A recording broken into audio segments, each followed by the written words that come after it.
Adakah anda pernah mendengar tentang Salt Bae? Adakah anda tahu siapa dia sebenarnya? Hari ini, mari kita bincangkan bagaimana seseorang yang tidak menerima pendidikan yang mencukupi dapat mencipta populariti yang besar melalui usahanya sendiri dan menggunakan kuasa media sosial. Dia menjadikan restorannya terkenal di seluruh dunia dan menarik ramai selebriti untuk mengunjungi restorannya. Walaupun makanan di restorannya sangat mahal, tetapi restorannya sentiasa penuh dengan pelanggan. Mengapa perlu membuat tempahan sebelum pergi makan di sana? Apakah sebabnya? Salam semua, ini adalah saluran pemindaan dan pengetahuan dengan tujuan untuk membawa anda melihat keajaiban dunia. Salt Bae, sebenarnya nama sebenar beliau ialah Nusrat Gökçek, merupakan seorang tukang masak Turki dan pemilik beberapa restoran. Beliau memiliki rangkaian restoran steak yang dikenali sebagai Nusrat pada tahun 2017. Beliau memuat naik video memasak steak yang beliau hasilkan ke Instagram. Video tersebut secara tiba-tiba mendapat sambutan hebat di media sosial, menjadikan beliau terkenal sebagai seorang selebriti dalam dunia tukang masak. Beliau dikenali dengan gerakan dramatik dan gaya uniknya, dan dalam talian, orang-orang mengenalinya sebagai Salt Bae. Beliau dilahirkan pada tahun 1984 di Turki, dan disebabkan keadaan keuangan keluarga yang sukar, beliau terpaksa berhenti sekolah selepas tahun 6 dan mencari pekerjaan. Pekerjaan pertamanya adalah sebagai tukang masak di sebuah kedai daging, di mana beliau bekerja dalam waktu yang panjang setiap hari. Kemudian, beliau berpindah ke kedai daging yang lain dan mula merancang dengan aktif untuk masa depannya. Sebelum menjadi terkenal di seluruh dunia dengan nama Salt Bae, beliau menceritakan pengalamannya bekerja dalam bidang ini sejak berusia 12 tahun. Pada masa itu, beliau menyatakan bahawa selepas meninggalkan sekolah, beliau mula bekerja sebagai tukang sembelih sebagai seorang pelatih untuk menyara keluarga. Setelah berkhidmat di askar sehingga berumur 20 tahun, beliau mendapat pinjaman bank.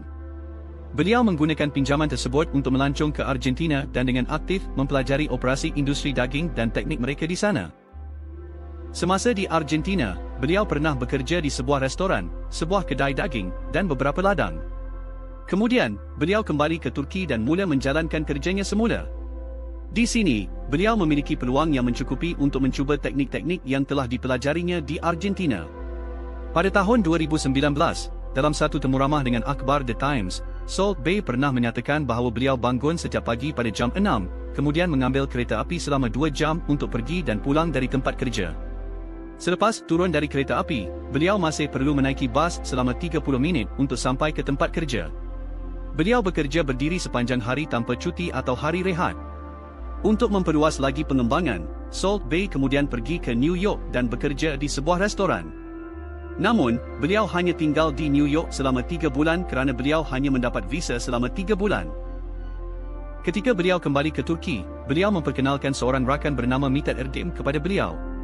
Salt Bae berjanji kepada rakan tersebut bahawa jika beliau menyumbang modal untuk membukakan restoran, beliau akan mencapai kejayaan yang besar. Beliau juga memberikan jaminan kepada Mithat bahawa ini akan menjadi pelaburan yang baik. Beliau bahkan berani bertaruh bahawa Mithat akan perlu memberi mesin pencacah wang untuk mengira wang yang akan terus mengalir masuk. Mithat mempercayai beliau, dan beliau mendapat modal untuk membuka restorannya sendiri. Restoran ini dinamakan Nusrat, mengambil nama beliau. Kemudian, beliau benar-benar mencapai kejayaan yang besar. Setelah kejayaan restoran pertamanya, Salt Bae mendapat perhatian dari seorang pelabur besar, iaitu syarikat Dogos Holding, yang memilih untuk melabur dalam restorannya. Dengan mendapatkan dana yang besar, beliau mula mengembangkan perniagaannya di seluruh dunia. Pada tahun 2009, beliau membuka restoran pertamanya yang hanya mempunyai 10 meja dan 10 pekerja. Sekarang, beliau telah membuka lebih dari 40 restoran di seluruh dunia. Markas besarnya masih berada di Turki. Namun, selain di Turki, anda sekarang boleh menemui restoran Nusrat di negara lain seperti Dubai, Abu Dhabi, Qatar, Miami, New York, Los Angeles, London, dan tempat lainnya. Nusrat adalah sebuah restoran yang menyajikan masakan Turki. Menu andalan mereka adalah steak, terutama steak aksi dengan emas 24K, yang menjadi hidangan yang diinginkan oleh banyak orang. Namun, Nusrat adalah restoran dengan harga yang sangat mahal.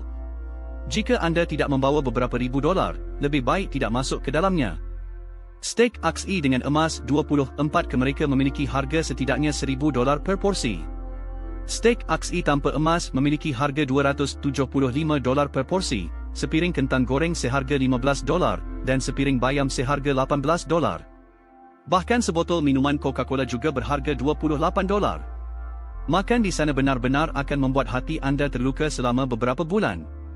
Meskipun harga restoran Salt Bae sangat mahal, tetapi banyak orang yang datang dengan nama baik. Seperti pelanggan ini, setelah makan di restoran Salt Bae di Dubai, dia membagikan tanda terima pembayaran di media sosial.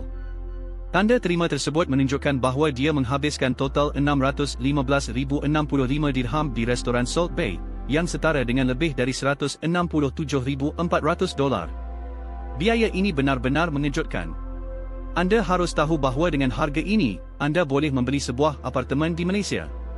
Banyak orang memesan stek aksi dengan emas senilai $1,000 agar Salt Bae dapat melayani mereka secara langsung. Hanya dengan memesan hidangan ini, anda memiliki kesempatan untuk dilayani oleh Salt Bae. Banyak orang memesan hidangan ini juga untuk melihat pertunjukan khasnya. Pertama-tama adalah tahap penyemburan garam. Salt Bae akan menggunakan gerakan khasnya dengan menepuk garam ke lengannya, kemudian menjatuhkannya ke atas stek. Kemudian, tahap selanjutnya adalah memotong stek, dan yang terakhir adalah saat Salt Bae memberi makan secara langsung kepada pelanggan. Dia akan menusukkan potongan daging yang telah dipotong ke pisau dan memberikannya langsung kepada pelanggan untuk dimakan. Gerakan khas ini telah menjadi daya tarik utama dari restoran Salt Bae, memberikan pengalaman yang berkesan bagi mereka yang mengalaminya. Tetapi yang paling bahagia adalah Salt Bae sendiri, kerana dengan beberapa minit melakukan gerakan ini, dia dapat menghasilkan ribuan dolar. Bagi dia, ini adalah cara yang mudah untuk mendapatkan wang. Restorannya sekarang juga menarik banyak selebriti untuk datang. Mengapa selebriti ini suka makan di restoran ini?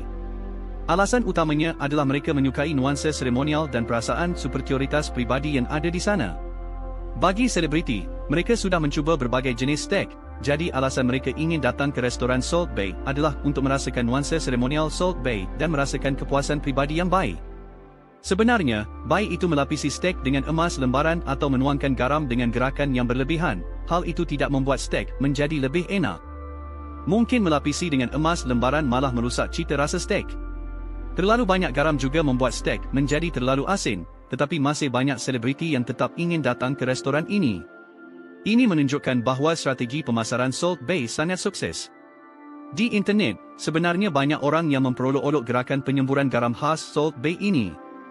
Mereka berpendapat bahawa cara Salt Bae menyebarkan garam tidak akan membuat stek menjadi lebih enak, tetapi pasti akan membuat tagihan anda semakin mahal. Restoran Salt Bae juga pernah menciptakan gelombang protes terhadap pejabat pemerintah di Vietnam. Bagaimana hubungannya restoran Salt Bae dengan Vietnam? Perkara ini melibatkan Menteri Dalam Negeri Vietnam, Bapa Tu Lem, ketika beliau menghadiri persidangan iklim pertubuhan bangsa-bangsa bersatu di United Kingdom. Pada satu malam, beliau pergi bersama beberapa wakil Vietnam untuk makan di restoran Salt Bae yang terletak di London. Salt Bae sendiri memotong stek berlatar emas yang dipesan oleh Menteri Lem dan memberikannya untuk dimakan. Setelah selesai makan, Menteri Lem memberi isyarat jempol kepada Salt Bae sambil memuji stek tersebut sedap.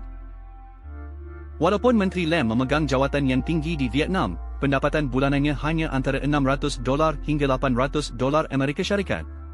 Tetapi beliau memilih untuk makan di restoran mewah yang jelas-jelas melebihi pendapatannya. Dilaporkan bahawa hidangan stek berlatar emas yang dipesannya berharga sehingga £1,450. Setelah penduduk Vietnam mengetahui perkara ini, kontroversi tercetus. Mereka mempertanyakan mengapa seorang menteri boleh berfoya-foya sedangkan rakyat Vietnam hidup dalam kesukaran. Tambahan pula, gaji menteri tersebut tidaklah banyak, jadi bagaimana mereka mampu membayar stek yang berharga £1,450? Daripada mana datangnya wang mereka? Kejadian ini terbongkar kerana Salt Bae sendiri telah merekodkan video dan memuatnya di Instagram. Asalnya, tujuan beliau adalah untuk mempromosikan restorannya dan menunjukkan bahawa pejabat tinggi dari negara lain sering datang untuk makan di sana, dengan harapan dapat meningkatkan populariti restorannya dan meningkatkan harga jualan stek. Namun, beliau tidak menyedari bahawa ini akan menimbulkan kesan negatif yang besar.